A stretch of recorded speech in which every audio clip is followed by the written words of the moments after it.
If you're the leader of an engineering organization in a startup and you want to make things much better, you want to ensure that your team is not just an average team, what should you do? What should be your map, your plan to start doing there? That's exactly what I want to be talking about today. If you're new here, I'm Ben-Yosef, and for years now, I've been helping startups create engineering teams worth leading, as opposed to letting our short lives be wasted leading teams that are just average. Yuck. With that in mind, I decided to share my simple 4-step plan of how I approach a team, how I think teams should evolve. And this is sort of a pyramid. I usually want to ensure that each stage is doing well enough and already is something of a foundation that we can continue building on before progressing to the next. Though, your mileage might vary. Sometimes we might move things around, but this is essentially my default, and you should start with that as a default if you're thinking, where should I focus right now? Step one is delivery. And I know that for some of you, that already would be like a great success. When I say delivery, what I mean is that you should be able to deliver what you were supposed to. And for some of you, that sounds straightforward. For others, that's already a high bar. I always say that if your yardstick as an engineering leader for the success of your organization at the end of the year is, did we deliver the roadmap or not, that means that your team is really just getting started, is not really all that good yet, because that should be a given. However, I'm not going to pretend as if there are never issues with it. Actually, those are the most common issues I see when companies approach me, because delivery is not simple.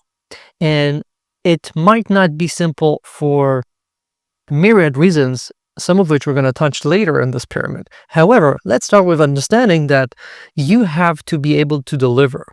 Even if what the company is asking you to do, what the company is asking you to deliver doesn't make a lot of sense because it's not really aligned, it doesn't have a lot of strategy, they keep moving things around, I want to usually start with just getting the delivery muscle better, because I find this to be the more practical way of doing things.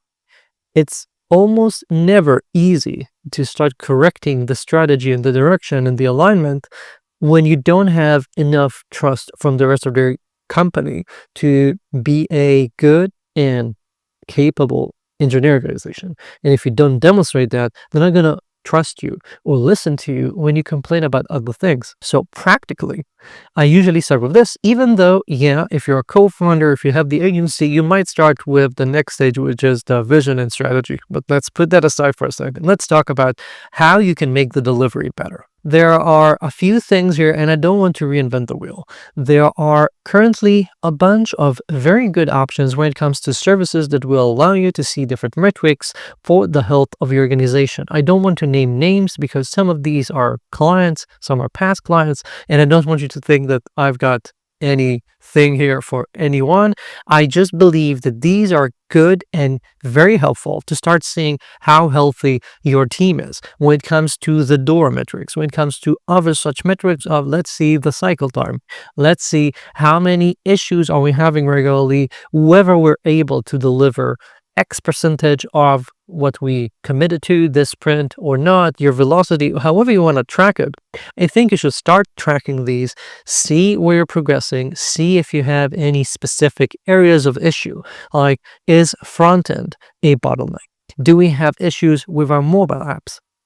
Perhaps we've reached a sort of scaling limit and now things are suffering and we have to redo a part of the architecture to enable the next stage of growth in the company. I've seen it all, it's all possible. But I want you to understand that without using some sort of metric and using that as the yardstick for the team to see that it's improving, that maybe there are other teams better than others that can use that in order to share knowledge, to maybe realize that we need to swap some people inside. Maybe that team is lacking on seniority. Maybe that team needs a better team lead. Whatever it is, without having these metrics that allow us to openly discuss and notice when we're making improvements, it's going to be a lot harder. However, when you do have these metrics, it's like magic because people can start seeing what I can do to move things toward an improvement, they can see when they have improvements. And that's a big thing, because think about startups, especially initially, when you might not have a lot of users, when the big deals might be further down the line.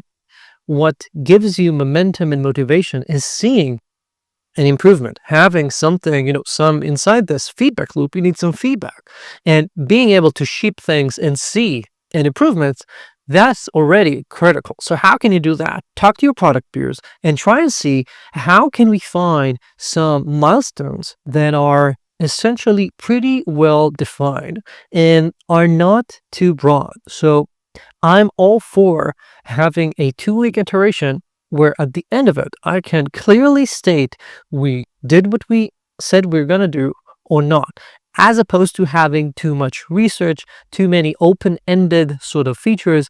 No, in the beginning, when we're trying to get really good at execution, at transparency, at working together as a team, what we need are concise features, things where we can start showing value and start building this muscle of delivery and also gaining our momentum. When you reach a position where you see that 2-3 iterations in a row, we're delivering okay, we're seeing an improvement, the trend is better, product is starting to count on us instead of thinking, oh, whatever they commit to, I'm going to have to see what they actually deliver. That's an improvement that we want to see, and we start gaining that momentum. Once you have that base, that foundation, then we can start thinking about the next stage. Stage number 2, the second level of our pyramid, is the vision or the strategy. And this is critical because so many startups are essentially flailing around not knowing what we're doing. They're just, throwing things on the wall and hoping they stick. And when that's the case, and I've seen that actually sometimes with companies that had the best engineering teams you could imagine, those teams could deliver everything. You just asked them for something, they did it on time, they did it fast, they did it with high quality. That was amazing. That foundation of our pyramid was a given. That meant that the company could actually flail around even faster. Sometimes, if you do it deliberately, it's actually sort of an iteration, experimentation, trying to find what actually works. Other times, it's just, again, not really strategy, but randomly trying things, sort of like the TikTok algorithm that keeps pushing things at you till it finally realizes what you like. That's a lot harder to do when we have to deliver those features to people and see what they want. It's not like having billions of video bits as we can push at billions of people. You have to ensure that the strategy makes sense. And I'm not talking about our 5-year strategy here. I'm talking about something that makes sense for the year ahead with concrete milestones for the next quarter or so. This is something that I've done with a bunch of companies, small ones and unicorns and everything in between. And when we do strategy sessions, when we work on a company strategy, having this alignment means that we can actually deliver things that make sense. Because if I have a really good hammer and I keep hammering every nail perfectly, it doesn't make any help whatsoever if I'm just hammering randomly in the house and don't know, oh, we actually want to have one painting there and that's it. You have to know your goals. You have to know what you ought to be doing. As a tech leader, you might be wondering, what have I got to do with that? I'm the tech leader. There's no, that's not my job here. You have to ensure that what you're working on makes sense. If you're a co-founder, it's easier. If you're in the C-suite, it's easier. Yeah. And yet, you have to be collaborating with your product peers, with the CEO, with the stakeholders to ensure that there's a vision that's clear, that your team understands, that you can actually share that vision with them. So when they're working on things, they understand the grand picture. They understand why we're doing what we're doing. Also, as you're working on that, as you're starting to create a strategy that makes sense, again, for the next quarter at least, you as the tech leader need to be part of this. So it means that don't just be fed that strategy. Don't just, get the email telling you, oh yeah, the roadmap for the next quarter is there. Instead, take part in shaping it, because when you do that, you actually understand what's happening. You can help ensure that what we're doing is something that your team can deliver, and you actually know what's coming ahead. You can see downstream when you're upstream. And when that's the case, you can ensure that the team will be ready for the things that will be needed. If you know what the strategy is for the next year, you can tell that some scaling will be needed. We'll need to be able to support different locales. We'll need to be able to support I don't know, multi-tenant or single tenant or on-premise or whatever, because you can see the types of businesses we're meaning to get to in a few months. So strategy is our next level. And when you get to that, it means that you can deliver well and you can deliver things that matter. Those together just might be enough for many startups to gain a lot of progress. Now that you have these two parts nailed down, if you're looking at your organization like, yeah, we have that working and that working, and you're wondering what's next, how can I make the team even better? Usually what this means is that you have an organization that's about a year or two old, and what you're starting to see now is the need to invest in your people. People who have been in the team for over a year now, and the best people need to keep growing.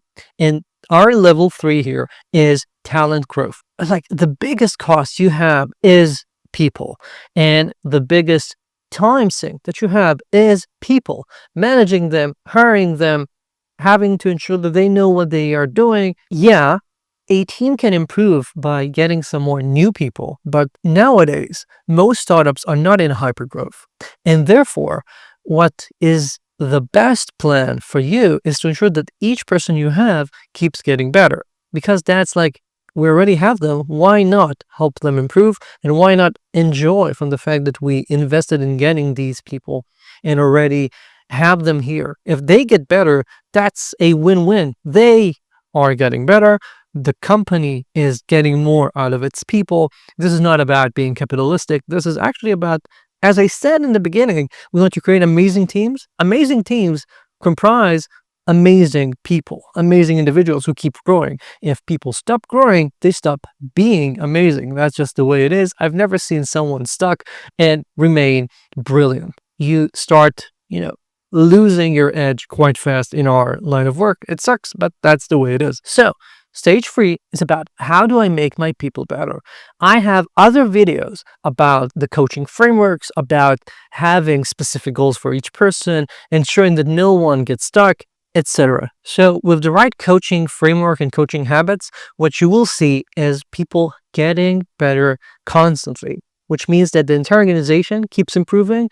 Every single employee is happier, and just think about the compounding of the value of everyone. And this is not a cliche. This is not me just saying platitudes. I honestly believe that, and I've seen it happen. When I've worked with incredible teams that kept helping one another, where you saw no one getting stuck, it just felt like so energizing. And we had these teams that were amazingly diverse. You had young engineers, you had people who were parents, you had people with less experience and more experience. It's not just about having a bunch of people post-college working together who can just work in 6 hours. No, I believe actually having a diverse team that keeps growing makes everyone better. But it doesn't happen naturally, almost never. You have to work on it. You have to create the framework. You have to teach the managers in your organization how to do this. You have to actually apply this to the managers in your organization so they get better as well, and the organization doesn't outgrow them, etc. So we have to make this happen. And once you have that, you have something that's almost magical. You have a team that's delivering the right things. Those are all the first 2 levels. And then people keep growing and getting better, which means that we are getting faster. It means that we're delivering higher quality, higher impact work, and people are content. So you have the right people there, and it's just getting better and better. Amazing. We have 1 level left. My last stage when I'm looking at teams, and sometimes, I come to teams and the founders tell me, everything's great. We have these things. And when they look at the pyramid, yeah, they have that. That's amazing. And what they ask me is, how can we make sure that we don't screw this up?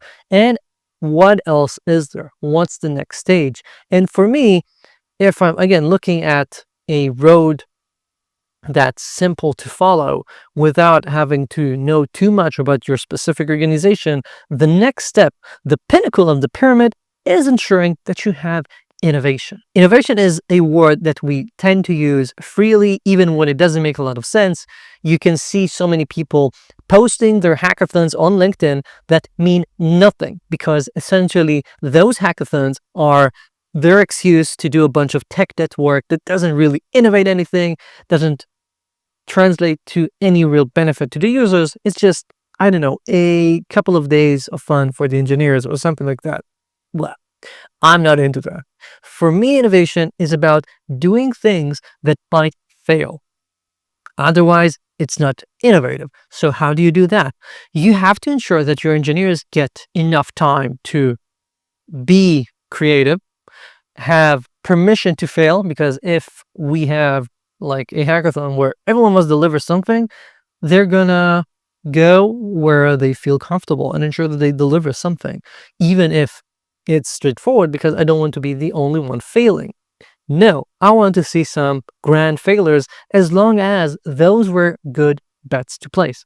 And next, we have to understand the business well enough to have these innovative ideas.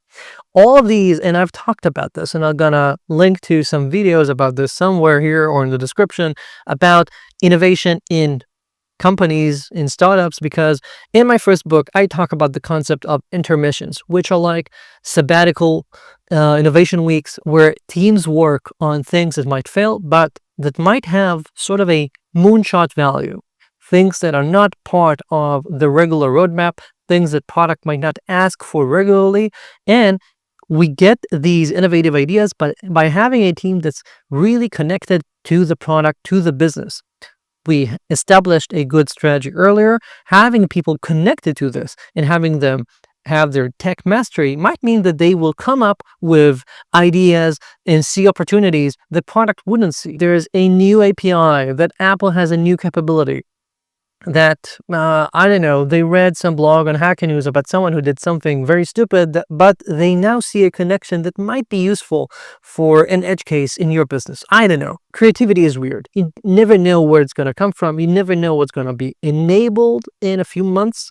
But if you're always open to this and your engineers know that there will be time to be creative, they start collecting this personal backlog. They start thinking, what will I be doing next? They start being more aware. You're like priming the pump. If I never know that I'm going to be having the time, the opportunity to be creative, I'm going to get less creative. That's the rule for everyone. Some more so, some less. But if I know that we have these intermissions every 2 months or 3, I'm going to start collecting these ideas. Some other people in the company, the salesperson might come to you and tell you about this.